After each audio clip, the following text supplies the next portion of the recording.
नमस्कार। Story.ai में आपका स्वागत है। छत्रपति संभाजी महाराज एक अमर बलिदान। 1681 का वर्ष था। महाराष्ट्र की वीर भूमि पर एक ऐसा योद्धा खड़ा था जिसने अपने पिता छत्रपति शिवाजी महाराज की विरासत को केवल संभाला ही नहीं बल्कि उसे और भी महान बनाया। यह योद्धा थे छत्रपति संभाजी महाराज। संभाजी महाराज बचपन से ही अद्वितीय बुद्धिमत्ता और पराक्रम के धनी थे। वे संस्कृत, फारसी, मराठी, कन्नड़ और कई अन्य भाषाओं में निपुण थे। युद्ध नीति और प्रशासन में भी उनकी समझ गहरी थी। लेकिन उनका जीवन संघर्षों से भरा रहा। मराठा सिंहासन की जिम्मेदारी। शिवाजी महाराज के स्वर्गवास के बाद मराठा साम्राज्य पर संकटों के बादल छा गए। औरंगजेब, जो वर्षों से शिवाजी महाराज से पराजित होता आया था, अब पूरी शक्ति के साथ मराठों को मिटाने के इरादे से दक्षिण भारत की ओर बढ़ा। लेकिन संभाजी महाराज ने अपने पिता की वीरता और रणनीति को आगे बढ़ाया। संभाजी महाराज ने मुगलों, पुर्तगालियों और अंग्रेजों के खिलाफ मोर्चा संभाला। उनकी रणनीतियों ने औरंगजेब को कई बार पराजित किया। उनके नेतृत्व में मराठा सेना ने दक्षिण भारत में मुगलों की नाक में दम कर दिया। धोखे से गिरफ्तारी और वीरता की परीक्षा। 1689 में संभाजी महाराज अपने विश्वस्त सरदारों के साथ संगमेश्वर में थे।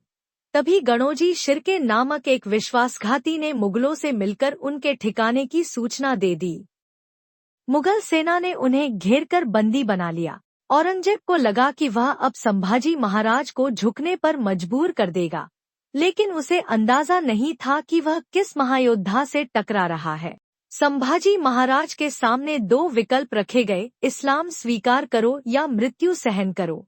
लेकिन मराठा सिंह ने मुगलों के सामने झुकने से इनकार कर दिया।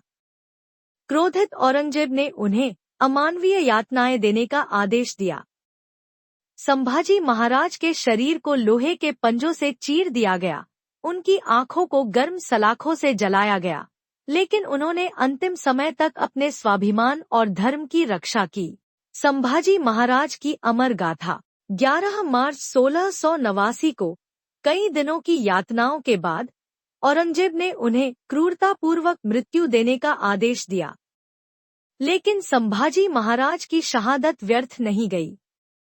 उनकी मृत्यु के बाद मराठों ने औरंगजेब के खिलाफ प्रतिशोध की ज्वाला भड़का दी।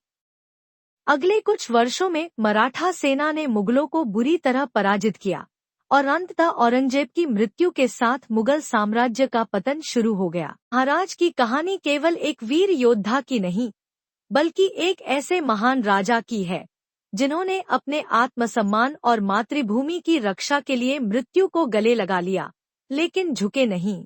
आज भी उनकी वीरता और बलिदान की गूंज इतिहास के पन्नों में अमर है। ऐसे महान योद्धा को शत शत नमन।